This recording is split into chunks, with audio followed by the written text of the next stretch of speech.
जिन लोगों का born date 8, 17 या 26 है, ऐसे लोग रूल होते हैं नंबर 8 से। 8 वालों के लिए साल थोड़ा सा प्रॉब्लमेटिक है। मैं ये नहीं कहूंगी बिल्कुल खराब है, लेकिन थोड़ा प्रॉब्लमेटिक है। क्यों? क्योंकि 8 नंबर है सैटर्न का नंबर, शनि का नंबर, 1 नंबर है सूर्य का नंबर, राजा का नंबर।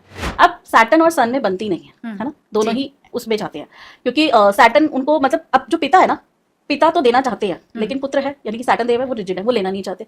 लेकिन जो पिता है ना, वो जानते हैं कि मेरे बच्चे की भलाई किसमें है, वो पिटाई कर करके देंगे। मान लीजिए कई बार बच्चा होता है ना, रिजिड हो जाता है, नहीं मुझे नहीं लेना, मैं नहीं लूंगा। बच्चा कई बार जिद कर जाता है कि मुझे नहीं देना, लेकिन फादर को पता है कि मुझे इसे चीज देनी है, तो मैं किस तरीके से दूं, तो वो देंगे जरूर, लेकिन यस हार्डशिप के साथ। तो सैटर्न देव हार्डशिप तो कराएंगे, बट ये डजंट मीन कि भाई आपको रिजल्ट्स नहीं मिलेंगे। बट वही है कि आपको रिजल्ट लेने आने चाहिए। तो आपको सबसे पहली बात फादर के साथ रिलेशनशिप बना के रखने हैं। यहाँ पर आपके फादर के साथ रिलेशनशिप खराब होते नजर आएंगे, लेकिन आपको बिगाड़ने नहीं है, आपको अच्छे बना के रखने हैं। लेबर क्लास लोग, जो हमने 4th क्लास एम्प्लॉइज की बात की है, या आपके सर्विस आपके स्टाफ हैं, उनके साथ ओवर रूडनेस या एक्सेसिव रूडनेस बिल्कुल नहीं दिखानी है, उनके साथ बना के रखिए। अगर उनके साथ अब्यूजिव लैंग्वेज या हार्श लैंग्वेज में बात करेंगे तो इस साल के रिजल्ट आपको नहीं मिलने वाले। अच्छा, है ना? तो यहाँ थोड़ा सा करना है।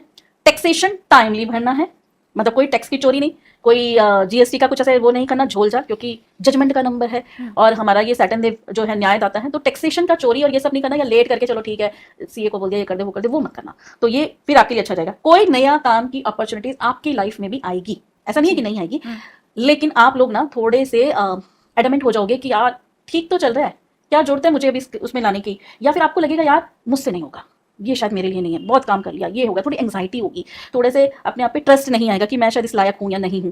तो आपको उस चीज से निकलना है, अपने कंफर्ट जोन से बाहर आना है, आपको करेज लेनी है, आपको कॉन्फिडेंट होना है कि नहीं, जहां आपको दिखे ना कि इस डिसीजन लो को लेने में मुझे एंग्जाइटी हो रही है, मुझे घबराहट हो रही है, तो वो आपके लिए फ्रूटफुल रहने वाली है। अच्छा, तो वो आपको लेनी है, कंफर्ट जोन से आके एक्शन लेना ही लेना है। ठीक है, कोई लोन नहीं लेना इस साल में। आपको अगर लोन लिया तो आपको दिक्कतें होंगी, वहां पर फिर आपका ये लोन ना फुल मतलब कंप्लीट या पे ऑफ नहीं कर पाएंगे, थोड़ी दिक्कतों का सामना करना पड़ेगा। तो कोशिश कीजिएगा इस साल में कोई लोन नहीं लेना, ना ही किसी को उधार देना है। मतलब जैसे मैंने 2 नंबर के केस में कहा था, सेम इन लोगों के सामने भी ऐसे लोग आएंगे, इनसे मांगेंगे, बट आपको देना नहीं है, वापस नहीं आएगा। किसी का हक नहीं मानना। अब हक नहीं मानना, एक छोटा सा इंसिडेंट बताती हूँ।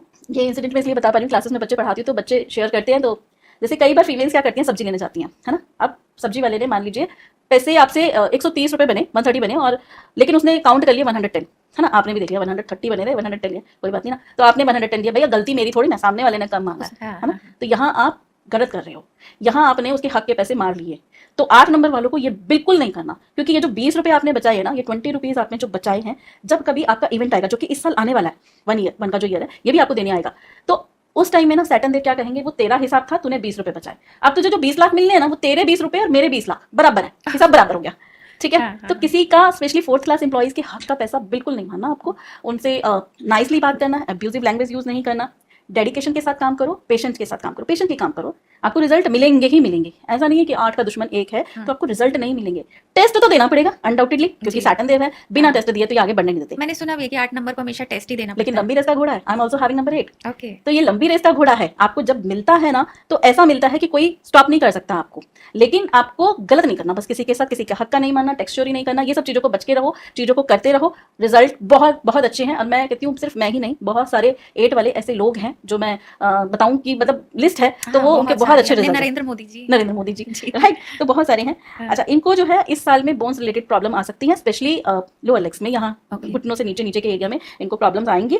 तो बट ठीक है, इसके लिए भी मैं रेमेडी बता दूंगी। बाकी एक रेमेडी इनके लिए ये है कि इनको 9 पीपल के पत्ते लेने हैं मंगलवार के दिन, और उनके ऊपर जय श्री राम लिखना है, और उसकी एक माला बना लेंगे कलावे से, जैसे कलावे से बांध दिया उसको, 9 के 9 पीपल के पत्ते एक माला सी बना ली, और उसे हनुमान जी को देकर आनी है, मतलब पहना के आनी है, विद सरेंडर कि भाई मेरी लाइफ में जितनी भी प्रॉब्लम्स हैं, जो भी है, बस हनुमान जी आप संभाल लो, मुझे नहीं पता क्या करोगे, कैसे करोगे, किस तरीके से करोगे, आपके हवाले है। ठीक है, तो आप देखोगे कि क्योंकि जो इसके पीछे भी पूरी स्टोरी है, आज थोड़ा टाइम कम है, तो आप सैटर्न वाली अगर हनुमान जी का सहारा लेना तो बहुत चीजें बैलेंस हो जाती हैं। तो यहाँ पर अगर आप ये वाली रेमेडी करेंगे तो यहाँ पर भी रिजल्ट अच्छे मिलेंगे, बशर्ते 4th क्लास एम्प्लॉइज का ध्यान रखेंगे, अपने स्टाफ के साथ मिसबिहेव नहीं करेंगे। और एक काम और कर सकते हैं, अगर आप बिजनेस में हैं और आपके अंडर में स्टाफ है तो कोशिश करें उन्हें सैटरडे को पेमेंट करें।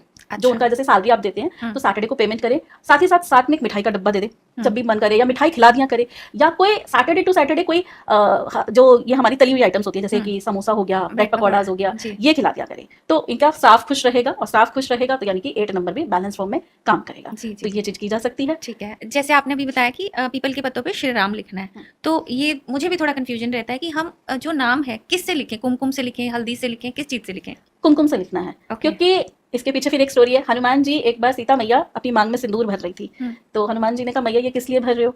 तो माँ ने कहा कि भाई इससे राम जी की आयु बढ़ेगी। उन्होंने कहा अच्छा। अच्छा इतना सा सिंदूर लगाने से राम जी की आयु बढ़ने वाली है, तो मैं तो नहा ही लेता हूँ सिंदूर में। जी जी। तो आप देखो उनका जो चोला है वो सिंदूर से सारा रंगा हुआ है। हाँ। तो हम यहाँ पर कुमकुम या सिंदूर से जय श्री राम लिखेंगे और ओके। उनको माला पहना के आएंगे। वो अपने नाम से इतना खुश नहीं होते हैं जितने श्री जहाँ राम जय के। श्री राम से खुश होते हैं। बिल्कुल बिल्कुल ठीक सही है। बात है, ठीक है।